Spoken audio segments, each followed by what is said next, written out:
Let's talk port strikes because it's like follows right into that. So during COVID, there was a massive supply chain crunch, and the ports, if you guys remember, the ports were backed up. There was like $25,000 container. 50, 70, 90 ships just anchored. Do you guys remember that? LA Long Beach with all the ships out there.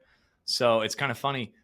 Well, not funny, but it's unique. Supply chain can be broken two different ways. One can be the COVID crunch and then all the capacity coming in at once, and we couldn't handle it, and we had delays on the port, and then the pricing surged.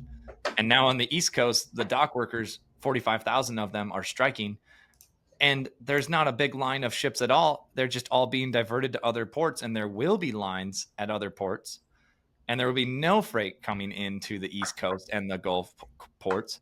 So now the ocean carriers get to price gouge again. Last time it was maybe not price gouging. I could say it's a little more subtle, surge pricing. But I think it was just gouging. $30,000 for a container. I mean, I know that like there was a capacity issue and people were bidding, but you could have probably like normalized and been like, well, the top price is this, and we're just going to award it. But they just let it go nuts. And Evergreen and Hapag-Lloyd and Maersk, they just made billions of dollars. And everybody was like, yeah, that's all over with now. But it's really not, because the port strike is because of that. Because the president of the Longshoremen Association was on the news in the picket line, and he said, for 2 years, my men worked every day when everybody else was locked down. My men went to the docks and they unloaded containers, and they saved the supply chain. And the companies made billions, and we made the same wages. It's our turn. They should have saved those billions, and they should give some of it to our workers to make it fair. If you didn't know who the longshoremen were, now you do. And I'm like, oh, this is actually one of the last reverberations from the COVID supply chain crunch. It's actually a direct correlation of they made billions, the workers didn't. The workers had to work during COVID. Almost none of the industries did, but they were essential. They're, hey, our collective bargaining, we want a 77% increase. And just so for a little more background, the West Coast did give a like huge increase like that. The LA Long Beach and the Seattle ports, that labor union did get their increases last year. So the East Coast, their CBA is up and they want the same. And this is one of the topics, is the wage increase. 77% wage increase over 6 years. The last offer on the table was Monday night before the strike, and they offered 50% wage increase, and they turned it down. So they're not negotiating. It's like, here's what we get. Separate topic, and I'm just warming us up, all on background, and then we'll discuss this. But separate topic is the automation. You have to continue to do this the old-fashioned way. And this makes it super interesting. China, their entire port is automated. They've got people in an office looking at a computer screen, driving robots to unload containers and load up trucks. There's not even very many people at the port. And there's a lot of people in America tweeting on the old X, hey, actually, I saw a couple of people, and I don't know their names, but I know their Twitter handles or X handles. They're like, hey, I have a solution for this. You just say to the longshoremen, we're just bringing in Chinese workers and we'll just automate everything. And I vehemently disagree with that as an American. And I think that it's a good debate topic. Automation creates efficiency, right? And we should always look for efficiency, but offshoring automation and just like negotiating against the unions with overseas workers is something different, because one thing that COVID did show America was that we were entirely dependent on China for our entire country. Our supply chain is dependent on China. How can you negotiate in good faith tariffs, trade, and, economic relationships if one side has all the leverage? They make all the medicine, they make all the furniture, they make all of our goods are from China. And 40 years ago, all the Congress people in the US were like, let's get cheaper stuff. Let's go offshore all of our manufacturing. And this is kind of the effect.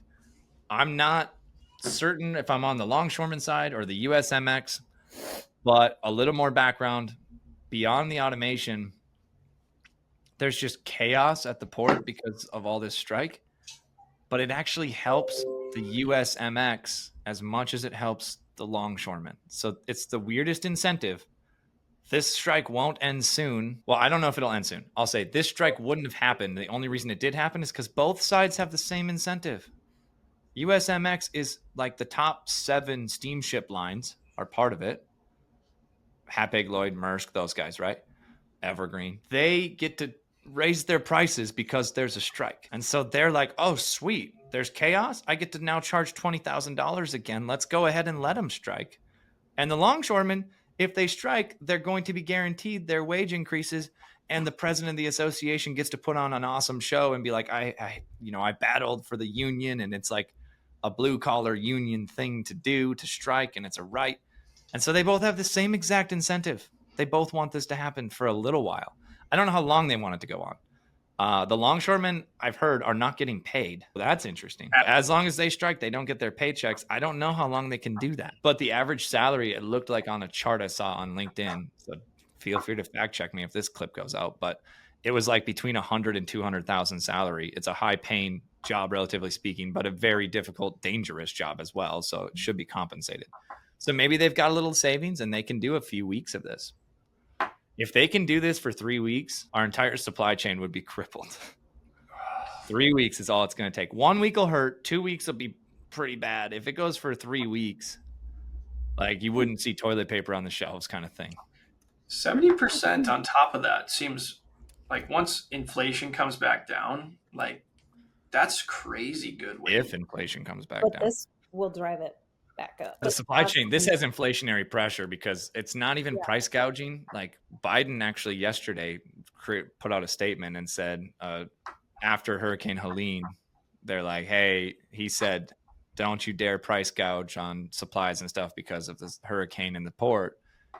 It's actually different. It's not price gouging if it's for a 3-week period. It's every retailer and wholesaler has to bid more to get their goods over here. So they have to pay more by demand, not because they want to raise their prices. And if they keep their prices flat and they don't raise them on the sale, then they're going to lose money. So it's not price gouging. It's kind of like survival of the fittest, who has the most buying power. If you guys remember during COVID, like Target was like getting private steamships and private airplanes to get their stuff in. That's what's happening now too. People are just like getting their own, they're paying for capacity. The USMX and the ILA, which is the 2 associations in this, both have the same incentive for chaos. The last thing is that Biden administration, specifically Kamala Harris, this is really bad for them because it's right before an election. They cannot come out against the ILA. The Democratic Party cannot come out against the union and say, you need to cave and get back to work. They're a union, Democratic Farm Labor Union Party, like the DFL. They're not that anymore, but they can't do it. It's their voting base. But honestly, if it goes for 3 weeks up to the election and like the supply chain looks like it does, it won't matter what their policies are because people are going to be like, there's no toilet paper again. I'll vote for the change candidate. I don't know if I like Trump or Vance or the Republicans, but they're not the incumbent, and the incumbent, this is pretty bad. First we had inflation. Now I don't have much money. Interest rates are really high. And now the supply chain's broken. Like, I just feel like this could tilt an election that would be won by 1% to 2% anyways. That's enough to sway it. So I don't know. Biden came out today and said, the union workers deserve more pay. So he came out on one side of it, but that just means it's going to be longer. And if the steamship lines actually were hurt by this would end. But they're helped by this. They get to charge more. 70% seems like an awful rich, unless they know they were going to negotiate and meet at 50. But you said they denied 50. It seems like it's over a 7-year 6 period. years. That's 10%. You said 6 years. It's over 6 years, so it's like a 11% raise per year, 12% raise per year. Yeah, I mean, I don't know many employees that would be like, I think that 12 over the next 6 years makes sense, boss. Yeah, it does seem outlandish, but the reason this all goes back to, COVID was that Evergreen made an extra 35 billion in profit than they were used to. Their EBITDA went up by 35 billion or something, and they ended up like paying a bonus to everybody, but they still just, it was the most it wasn't 77% more, it was 700% more money. And so they're just like, hey, you never shared. You made the money and you didn't share it. And like labor unions are, I know it sounds silly, but labor unions in relations to these steamship lines are supposed to be like, if you do better, we do better. And there's supposed to be symbiosis there. And there wasn't. And now they're like, hey, give us some of that money. What are you doing? What's crazy is that this East Coast strike has the potential to cost at least $5 billion per day. And economic value. I don't know exactly how it's assessed, but and then if you look at it, the broader impact that it has on this whole labor action is that two out of 3 containers that are exported from the US are out of those ports. So it's much, much larger in impact than what the West Coast strike was. Yeah, the West Coast is mostly import. East Coast, we export a lot of, well, I know, but China's already shut off. They're not buying our soybeans to begin with. So this would be the whole world, not just China. We can't export at all. That's an issue. It's a bigger issue for that's a big issue. Oh. The USMX and the freight brokers are like, hey, if it has to happen, there's a lot of truckload brokers sitting out there going, please stay striking, which is kind of funny. But it's also, that's not wrong. I mean, it's really not wrong. I mean, this ultimately impacts the entire country. Space is going to be limited. Capacity is at its ultimate high. You can't find trucks, and trucks that you would pay normally $4,500 out of the state of California or into the state of California are now going to be $800 or $8,900, $8,000 to $9,000 a pop because trucks are so limited. Lines are going to be out the wazoo. And that's not just port strike, that's a hurricane too. And the hurricane didn't just hit Florida, it hit like 6 states and wrecked a few of them so badly that like you can't even get supplies in. And I hesitate to say this, it sounds bad to say, but it's just a fact. Freight brokerages typically like do better when there is a natural disaster that like they have to do the work to clean it up and bring the supplies in and there's a capacity crunch. If you combine that with a port strike, I mean, freight in general, especially truckload freight brokeraging and truckload carriers, it's been 17 or 18, maybe more, straight months of revenue and profit decline. And that's the longest it's ever gone since the peak of COVID. This is going to be a little bump before peak season. But I will caution, rates are going to go up because capacity is suddenly crunched. But Jillian, maybe your clip should be about peak season and furniture. We'll shift a little bit. I think this is a unique take. It won't affect e-com companies yet because they'll be able to get their inventory in time. It's still 60 days till Black Friday.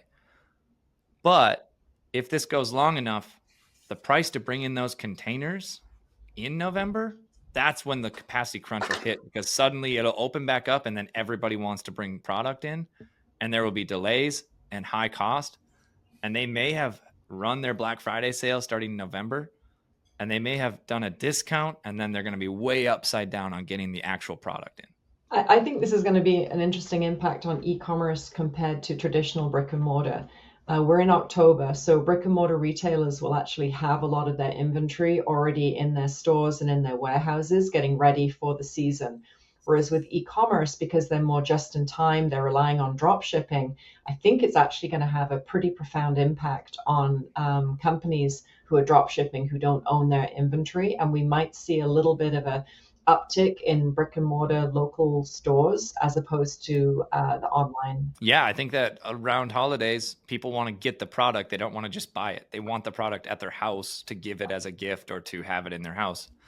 So if you see that brick and mortar has it and you could buy it online, but it says 6 weeks, you might go actually buy it in retail. And there is no more COVID to worry about going outside these days. So it's like, hey, retail's already back. This could be good for retail. Yeah. They already have inventory well ahead of time for peak season. This is going to hurt the drop shippers and the just-in-time manufacturers, and it's going to hurt in I think this is kind of a 60-day ripple effect. I think Christmas this could be the Grinch stealing Christmas for retailers because they don't have that inventory in yet. Typically, they're going to sell through their fall, especially for like certain items. They're going to sell through their fall inventory and be bringing in containers of, Christmas stuff that will be affected by the rates and the capacity and the timelines if the port strike goes more than 2 weeks. 1 week, it'll just be expensive. If it goes 2 weeks, it'll be expensive and delayed. If it goes 3 weeks, it breaks. Well, I think the other part too is Black Friday. I mean, it's getting earlier and earlier, the Black Friday promotions, and the discounts are going to be deeper because I think people will know they're going to run out and they want to be able to get the sales as quickly as they can, especially because we've been in inflationary times. People have not been spending money. So I think from the consumer perspective, the next few weeks are going to get very interesting. There might be some very deep discounts for people to try and get as much business as they can. And then if the strike continues, then we're going to be seeing a lot of out of stocks. And it's going to be deja vu all over again of what it was like during COVID with empty shelves.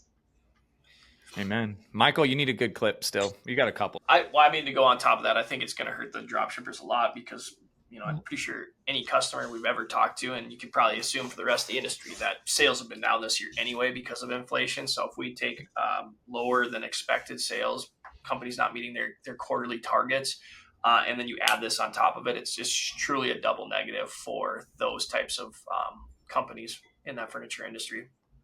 Huge point there. I mean, the way I look at it, during COVID, in 2021, there was a capacity crunch, but sales were at an all-time high. Correct. So the only issue they had was getting products in and keeping the sale long enough that people were okay getting it 6 weeks later.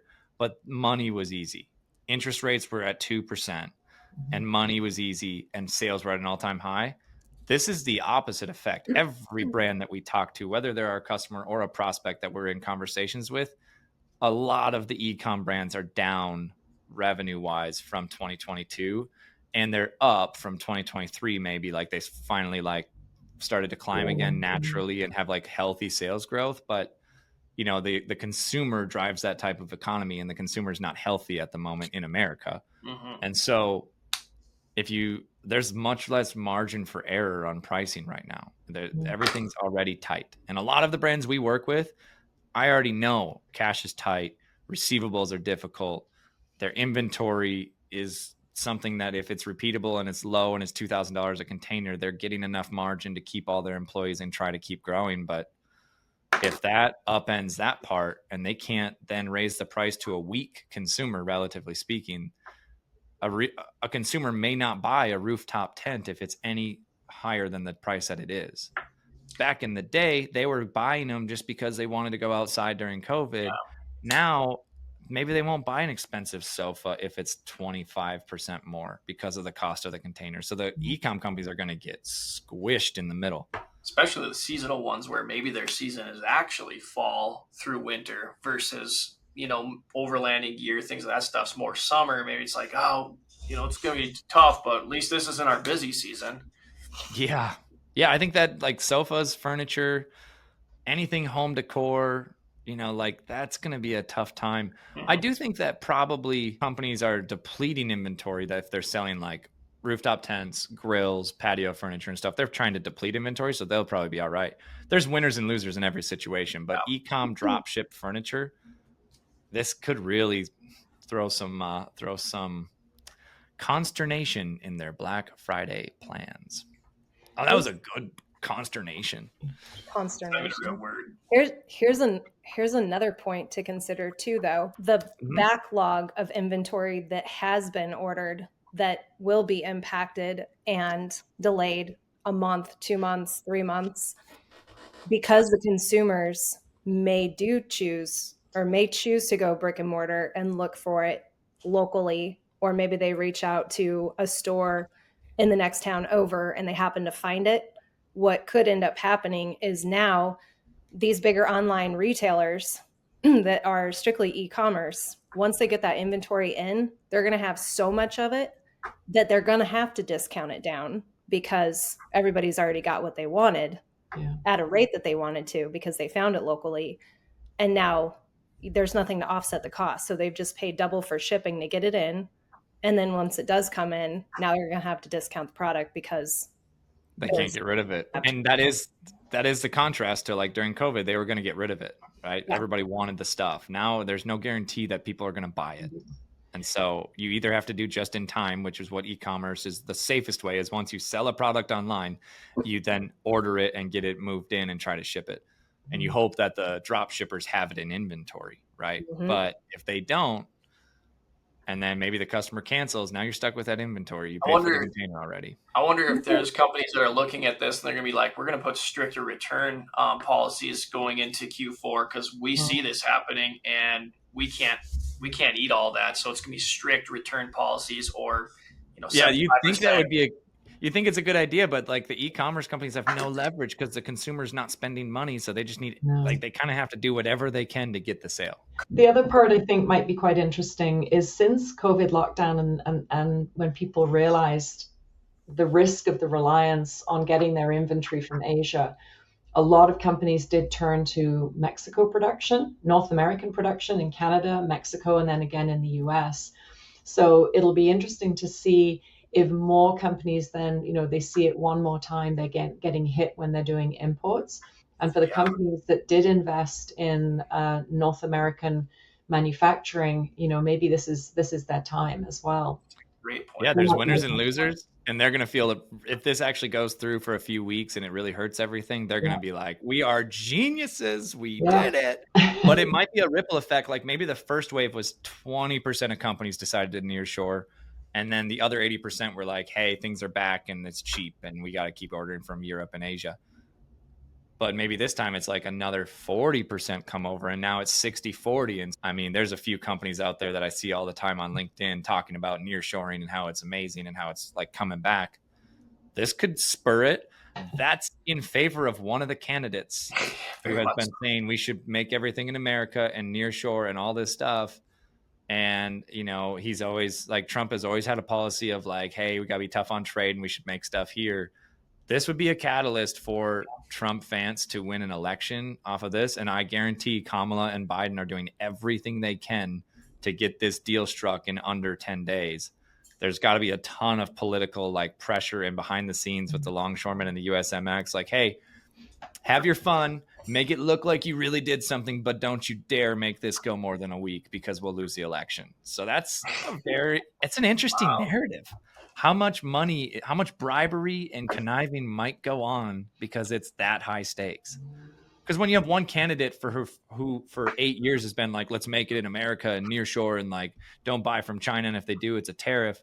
And then suddenly the supply chain breaks for the second time in the last 4 years. People are like, okay, maybe it's a good idea.